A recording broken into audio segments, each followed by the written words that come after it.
April 21st, 2025. A day the world will never forget. At 88 years old, Pope Francis, a man who redefined what it meant to be the leader of the Catholic Church, passed away from complications related to double pneumonia. And within moments of the announcement, the world stood still. From the streets of Rome to the villages of Africa, from Latin America to Asia, tributes poured in. Church bells tolled across continents. Candles were lit. Prayers whispered. Flags flew at half-mast. Even those outside the church, atheists, Muslims, Buddhists, Protestants, paused in respect. Because Francis wasn't just the Pope, he was a moral compass in an uncertain age, a voice for the voiceless, a bridge between heaven and humanity.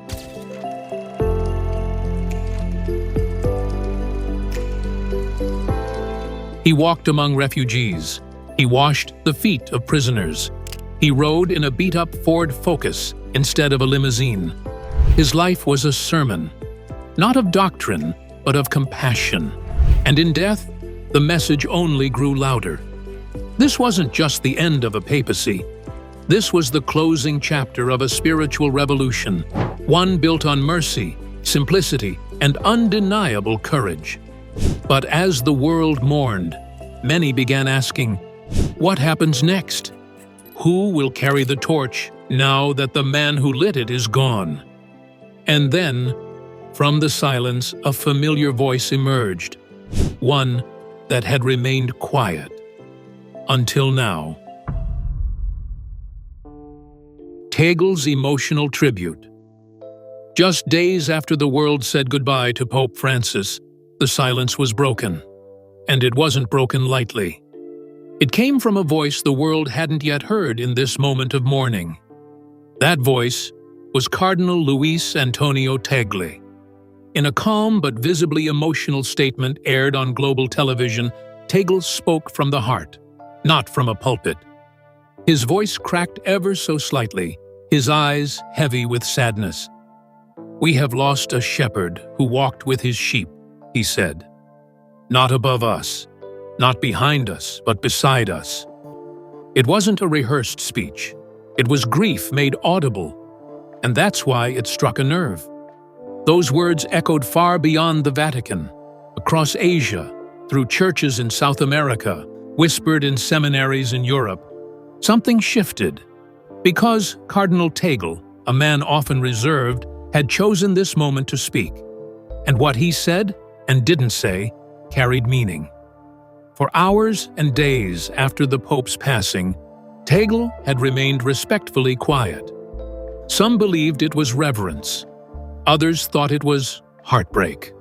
But when he finally chose to speak, his words weren't just a farewell.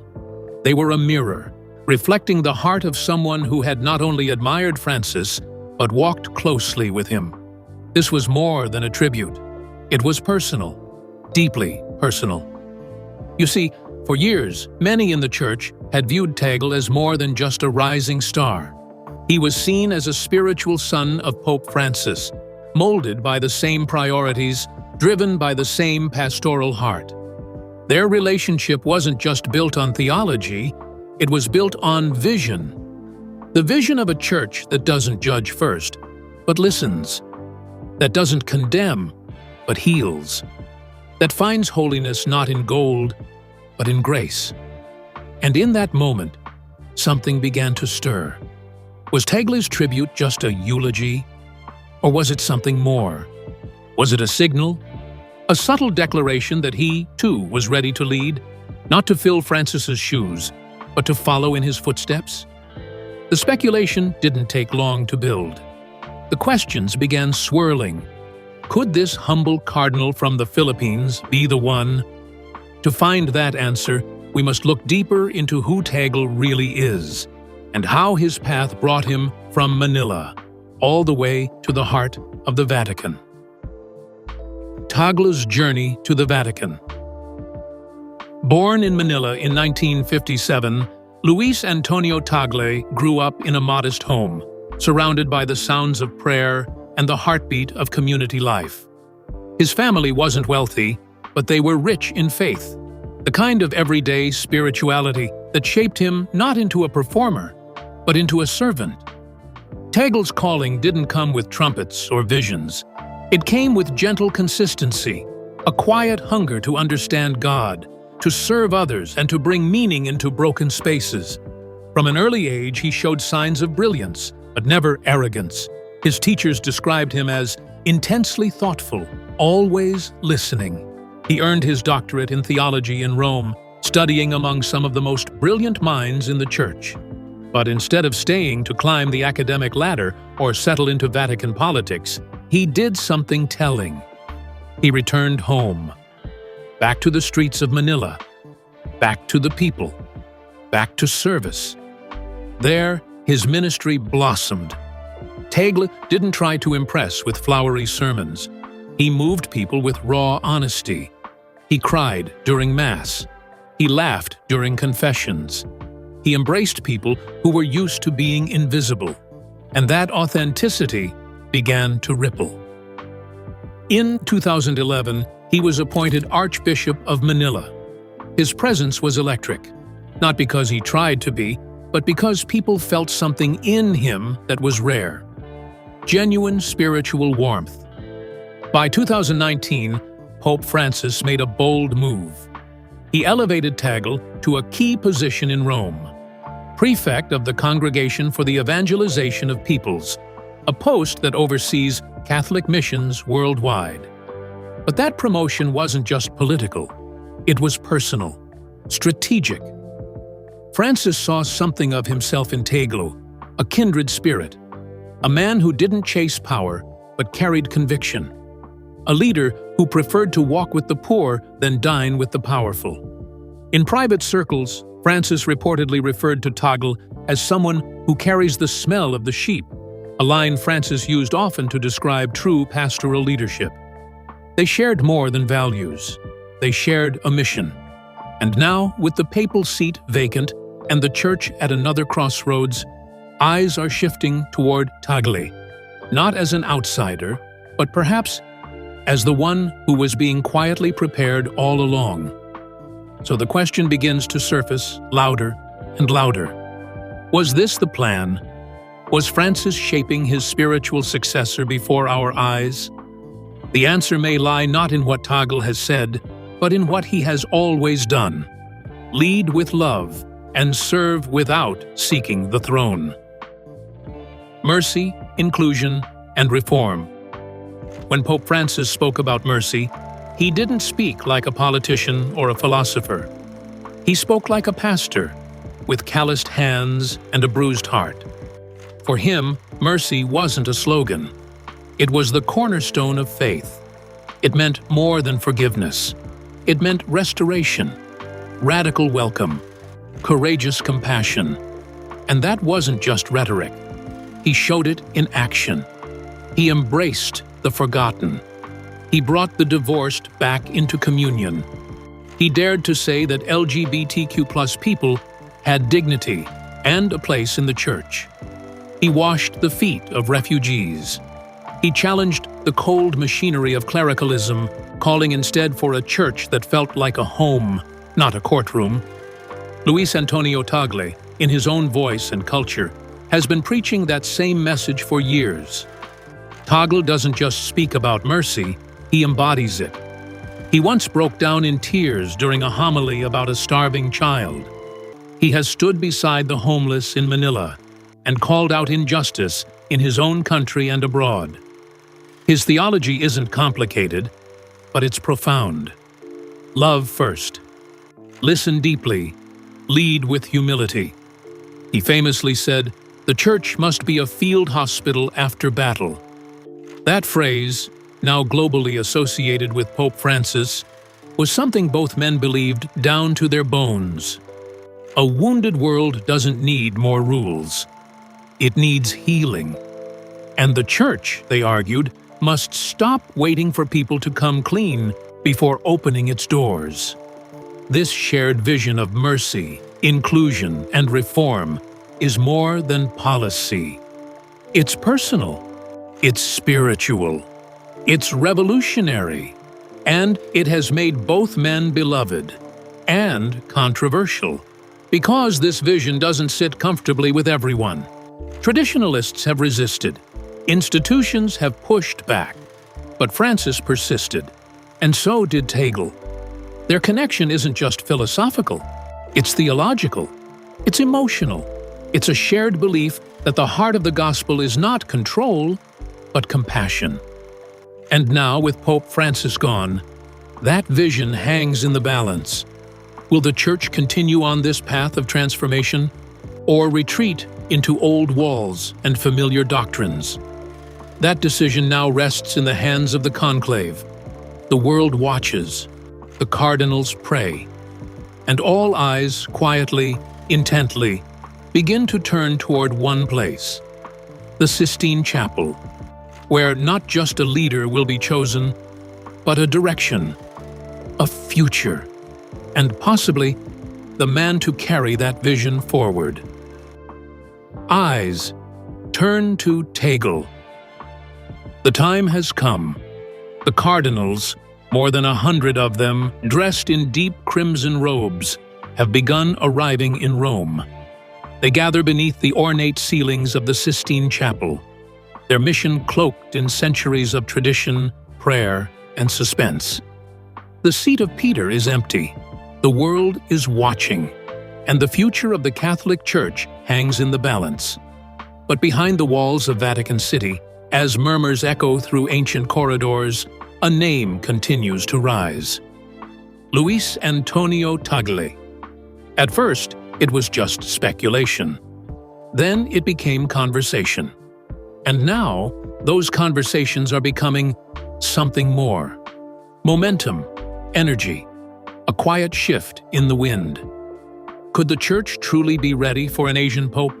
It would not be without precedent, but it would be historic. A pope from the global south, from the Philippines, a country with one of the largest Catholic populations in the world, yet one that has never had its son seated on the papal throne. Tagle's name isn't built on power. He doesn't command Vatican factions or political machines, but that may be exactly what makes him so compelling. He doesn't speak in the language of dominance. He speaks in the language of discipleship, influence, compassion, integrity. Inside the halls of the Vatican, those who know him well describe him as intellectually sharp, spiritually grounded, and pastorally tender. A man who can hold theological complexity in one hand and a crying child in the other. And that balance, that humanity, is what many now believe the Church needs. In a deeply divided world, and a Church that feels the tension between tradition and change, Tagle could be the bridge, the connector, the one who listens to both sides and leads them towards something deeper than compromise: unity. But make no mistake, this decision won't be easy. The conclave isn't a popularity contest. It's a spiritual discernment, veiled in secrecy and guided, many believe, by the Holy Spirit. Still, the symbolism is undeniable. Tagle doesn't just represent a person. He represents a direction, a shift, a church that isn't centered in Rome alone, but in the hearts of the faithful across every continent. And so, the doors of the Sistine Chapel close, the smoke will rise, the bells will toll, and deep within those sacred walls, a name is being written into history. It might just be his. Tagle's worldwide appeal. When people speak of the Catholic Church, they often picture European cathedrals, Latin chants, and centuries-old tradition rooted in the West. But the truth is, the heart of Catholicism is shifting, and Luis Antonio Tagle represents that shift. Tagle was born in Asia, where the Church is alive, growing, and deeply connected to the struggles of everyday people. From the rice fields of the Philippines to the crowded streets of Mumbai, the faith is not about formality. It's about survival, service, and hope. And Tagle has lived it. He's not just a leader, he's a symbol. A man who speaks fluent English, Tagalog, Italian, and even a bit of Chinese. A man who doesn't just preach to the world, he understands it. His presence on the global stage has been felt for years. Whether addressing climate justice, poverty, or spiritual renewal, Tagle brings a deeply personal voice to global conversations. He doesn't sound like a politician.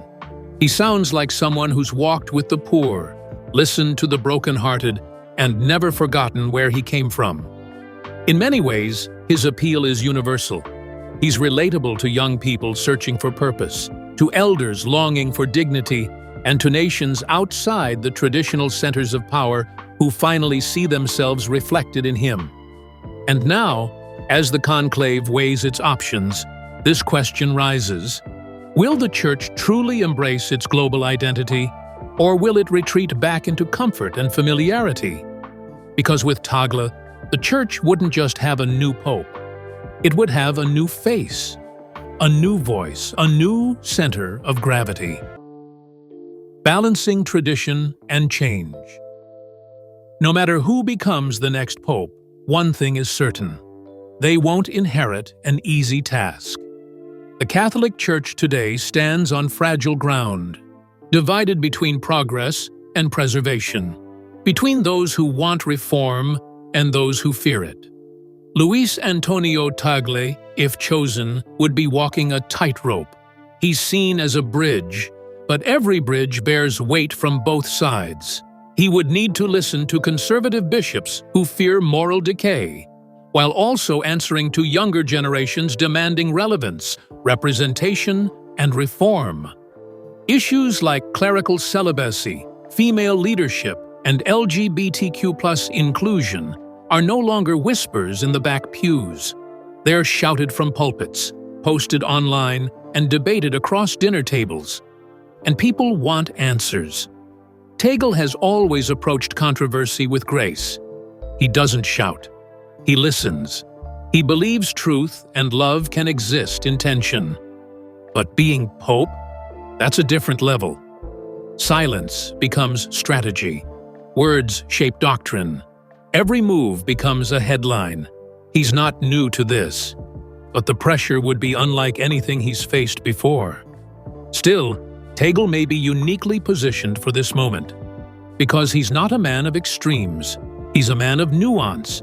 He understands that the Church can hold sacred tradition without shutting the door on those who feel left out. But is nuance enough in a world that demands certainty? That's the tension, and that's the test. Continuity or a new path? Pope Francis didn't just change policies, he changed the atmosphere. He led with presence over pomp. He spoke more about mercy than morality. He shifted the tone from judgment to journey. And now, the question facing the Church isn't just who will lead, but whether the next leader will continue that legacy or pivot. Luis Antonio Tagle feels like continuity. His theology, his gestures, his priorities, they reflect the Francis vision. A vision of a church that welcomes rather than excludes, that weeps with the poor, and that speaks to the modern soul without losing ancient roots. Tagle often tells the story of a hungry child crying in the night. If we do not feel the pain of that child, he says, we cannot call ourselves the Church. That echoes the kind of spiritual urgency Francis modeled. But not everyone in the Vatican agrees with this direction. Some believe Francis went too far, that he opened too many doors, too quickly, that he blurred lines that should have stayed sharp. So the conclave faces a decision: double down on Francis's revolution, or return to the safety of structure and clarity. Tagle represents the bold choice, the continuation of a church still under renovation, one not afraid to admit its faults, embrace mystery, and speak to the wounded. And if he's chosen, it won't just be a victory for Francis's legacy. It'll be a message: the mission isn't over. Power to the people. If you've ever watched Luis Antonio Tagle preach, one thing stands out. He doesn't speak at people. He speaks with them. And maybe that's because he believes the church doesn't belong to the hierarchy, it belongs to the people. The laity, everyday believers, have often felt sidelined. Decisions are made in Rome. Rules are handed down from above. But Tagle has always said the church must be a listening church, one where power doesn't sit in a palace but walks among the people. He's long advocated for lay people, especially women, to play a more active role in spiritual leadership, not just in service roles, but in decision-making, in shaping the future, in preaching, teaching, and even governing. This isn't just a symbolic shift, it's structural. It's about moving from a model of control to one of communion. Tagle's dream is a church where the priest doesn't just stand at the altar, but sits at the kitchen table, where theology is not just read in Latin, but lived out in life. A church that trusts its people. If elected, he could accelerate reforms that make space for new voices, new gifts, and a broader definition of leadership. Because the truth is, the church cannot thrive if its people are just spectators. They must be partners. A new era of transparency. No conversation about the future of the church can ignore the shadow it still struggles to shake. The scandal of abuse, secrecy, and silence. Luis Antonio Tagle hasn't ignored it either. Over the years, he's spoken openly about the pain it caused, the trust it shattered, and the healing that's still unfinished. "We must learn to weep with those who have suffered," he once said, "and we must never cover what is broken." If elected pope, Tagle would inherit a church still trying to heal from decades of betrayal. But unlike some, he doesn't treat it as a PR problem. He sees it as a spiritual wound, one that demands justice, not just apologies. He supports victim-first policies, firm accountability for leaders, and global transparency. In his eyes, confession must be followed by conversion, and conversion by real change. People are watching. Survivors are watching. The world is watching. The next pope can no longer hide behind tradition or bureaucracy. He must lead with integrity and courage. And if it's Tagle, many believe he'll do just that. Not just because it's expected, but because it's personal. Because for him, protecting the church means protecting the vulnerable. And that might be the greatest reform of all. A bridge between worlds. In a world where division is often louder than dialogue, Cardinal Tagle stands out for a very different reason. He builds bridges, and not just within the Catholic Church, but across religions, continents, and belief systems. Born in the Philippines, a nation at the crossroads of cultures, faiths, and histories, Tagle learned early the importance of peaceful coexistence. He's had conversations with Muslim leaders in Mindanao, Buddhist monks in Thailand, Hindu teachers in India, and secular thinkers in Europe. His message is always the same: listen first, speak second, love always. Tagle believes that religion, when lived rightly, should be a healing force, not a dividing one. He often says, true faith sees the other not as a threat, but as a neighbor. That mindset has earned him the respect of interfaith communities around the globe. And in an age of rising nationalism and religious polarization, it's more important than ever. Wars have started over ideology. Hatred has been fueled in the name of God. Tagle, like Francis before him, wants to reverse that damage, to make the Vatican a platform for peace, not politics. If he steps into the role of Pope, his track record suggests a new era could emerge. One where the Church is not just heard by its own followers, but trusted by the world at large. And that's a future many are hoping for. But reaching the world starts with reaching the next generation. And for Tagle, that mission is deeply personal. A new voice for a new generation. All over the world, churches are emptying. Young people are walking away from religion, not because they reject God, but because they no longer recognize Him in the institutions built to represent Him. Cardinal Tagle understands that pain, and more than that, he speaks directly to it. He doesn't use lofty words or cold theology. He uses stories, laughter, tears. He's known for crying during homilies, for breaking into song mid-sermon, for hugging young people who feel unseen. His message is simple. Faith is not a burden. It's a relationship. He's talked openly about mental health. He's encouraged digital evangelism. He's supported social justice movements. He understands that today's youth don't want performance. They want purpose. If elected Pope, Tagle could become the most youth-connected pontiff the world has seen. His charisma is natural, not manufactured. His energy is contagious. And his sincerity? It cuts through. This isn't just about saving numbers in pews. It's about healing a generational divide. It's about showing a skeptical generation that the church isn't a relic.